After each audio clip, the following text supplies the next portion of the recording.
श्री स्वामी समर्थ. जय जय स्वामी समर्थ. नमस्कार भक्तांना, स्वामी मोक्ष या चॅनलमध्ये अगदी मी तुमचं मनापासून स्वागत करत आहे. हे स्वामीराया सर्वांना चांगली बुद्धी द्या, आरोग्य द्या, ही स्वामीचरणी माझी प्रार्थना. तर पहा भक्तांनो, आज मी तुम्हाला एक सुंदर असा व्हिडिओ घेऊन आलेले आहेत. आपण जे कार्य आपल्या हातून घडतं देवाच्या सानिध्यामध्ये, त्याचं महत्त्व काय आहे आणि त्याला काय बोलतात, आपण तिकडे काय एवढे आकर्षित होतो, त्याचं वैशिष्ट्य काय आहे, त्याची वाटचाल काय आहे, हे आता मी या व्हिडिओमार्फत तुम्हाला सांगणार आहे. तर पहा, आपण व्हिडिओला सुरुवात करूया. तर पहा, देव म्हणतो भक्ती म्हणजे प्रेममयी सेवा. प्रत्येक सेवेमध्ये काही आकर्षक वैशिष्ट्य असते, जे सेवकाला आणखी पुढे वाटचाल करण्यासाठी चालना देते. या जगामध्ये आपल्यापैकी प्रत्येकजण शाश्वतपणे कोणत्या ना कोणत्या सेवेत युक्त असतो आणि त्या सेवेतून मिळालेला आनंद ती सेवा करण्यासाठी प्रेरणास्त्रोत असतो. पत्नी आणि मुलांप्रती असणाऱ्या स्नेहातून एक गृहस्थ रात्र दिवस काबाड कष्ट करतो. एक परोपकारी मनुष्य विशाल परिवाराच्या प्रेमाप्रित्यर्थ त्याचप्रमाणे कार्य करतो आणि एक राष्ट्रवादी व्यक्ती त्याचा देश व देशवासियांसाठी कार्यरत असतो. परोपकारी मनुष्य गृहस्थ आणि राष्ट्रवादी व्यक्तीला जी शक्ती चालना देते तिला रस किंवा एक प्रकारची संबंधानुभूती म्हणतात, ज्यांची रुची अत्यंत मधुर असते. भक्तिरसातील अनुभूती ही संसारिक कर्मी लोकांद्वारे उपभोगल्या जाणाऱ्या साधारण रसाहून भिन्न असते. सांसारिक कर्म ज्या एका विशिष्ट प्रकारच्या रसाचे आस्वादन करण्यासाठी रात्र दिवस कठोर परिश्रम करीत असतो, त्याला इंद्रिय तृप्ती म्हणून ओळखले जाते. भौतिक अथवा संसारिक रसाचे स्वानंदन किंवा रुची दीर्घकाळ राहत नाही आणि म्हणून संसारिक कर्मी हे त्यांच्या उपभोगाचे स्थिती सदैव बदलण्यास इच्छुक असतात. एक व्यावसायिक मनुष्य संपूर्ण आठवडाभर काम केल्याने संतुष्ट राहत नाही, म्हणून सप्ताहाच्या शेवटी बदल म्हणून तो अशा एका ठिकाणी जातो, तिथे तो सर्व व्यावसायिक कार्यकलाप विसरण्याचा प्रयत्न करतो. तर पहा, आपण देवाला सांगतो की जीवात्माची अवस्था इंद्रियभोगामध्येही किंवा वैराग्यामध्ये सातत्याने स्थिर राहू शकत नाही. बदल हा निरंतर होत असतोच आणि आपण कोणत्याही अवस्थेत सुखी राहू शकत नाही. याला काही आपली शाश्वत स्थिती असते. इंद्रिय तृप्ती दीर्घकाळ टिकत नाही आणि म्हणून तिला चपळ सुख किंवा क्षणभंगूर सुख असं म्हणतात. उदाहरणार्थ, एक साधारण गृहस्थ व्यक्ती दिवसरात्र खूप कष्ट करतो आणि त्यांच्या कुटुंबियांना सुखसुविधा पुरवण्यामध्ये यशस्वी होऊन एक प्रकारे रस स्वाधीन करतो.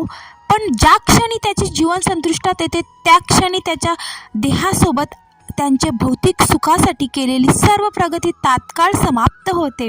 हीच तर आपल्या जीवनाची एक कला आहे, जीवन जगण्याची एक कला आहे.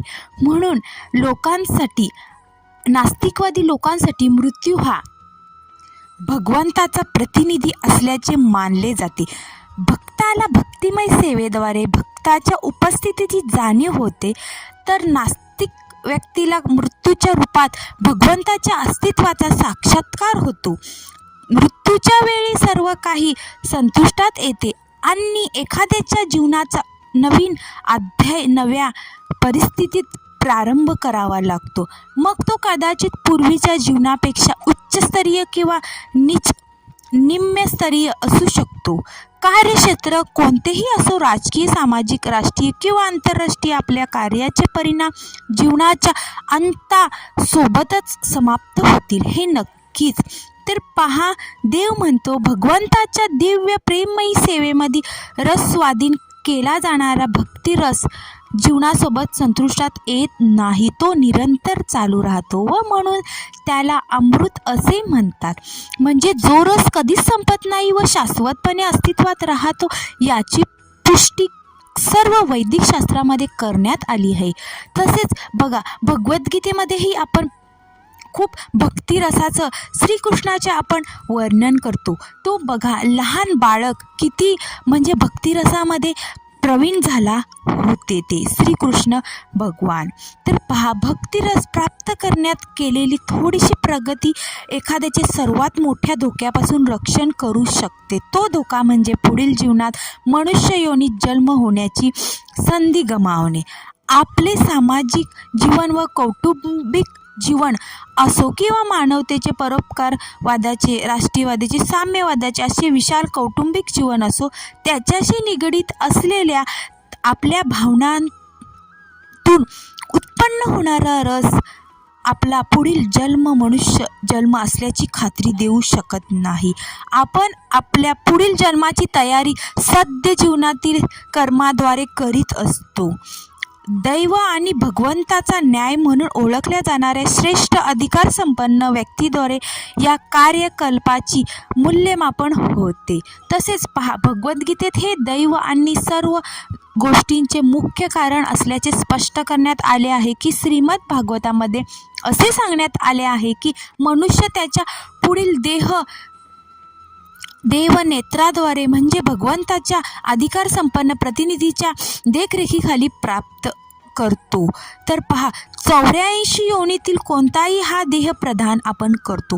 ही निवड करणे आपल्या हातात नसते, तर आपल्या भाग्यानुसार विशिष्ट देह दिला जातो. जर सध्या आपला देह म्हणजे आपण जर श्रीकृष्णाच्या स्वाधीन किंवा स्वामींच्या सानिध्यामध्ये कार्यरत असू, तर आपला पुढील जन्मात कमीत कमी मनुष्य देह तरी आपल्याला प्राप्त होईल याची खात्री आहे. म्हणून आपण कृष्ण भावनेत म्हणजे स्वामी भावनेमध्ये युक्त असणारा मनुष्य जरी भक्तियोगाची पूर्णता प्राप्त करण्यात असमर्थ ठरला, तरी त्याचा पुनर्जन्म मनुष्य समाजातील उच्च वर्गामध्ये होतो, जेणेकरून स्वामी भावनेत आणि कृष्ण भावनेमध्ये आपोआपच पुढील प्रगती करू शकेल. म्हणून आपण कार्यविधी या अमृत आणि स्थायी स्वरूपाच्या असतात. म्हणून भक्तिरसामध्ये आपण मिलनित व्हावं आणि आपण अधिकार संपन्न भक्ती करावी. तर पहा भक्तांनो, माझा हा व्हिडिओ तुम्हाला कसा वाटला तर माझ्या स्वामी मोक्ष या चॅनलला लाईक करा आणि सबस्क्राईब करा आणि कमेंट बॉक्समध्ये श्री स्वामी समर्थ लिहायला विसरू नका.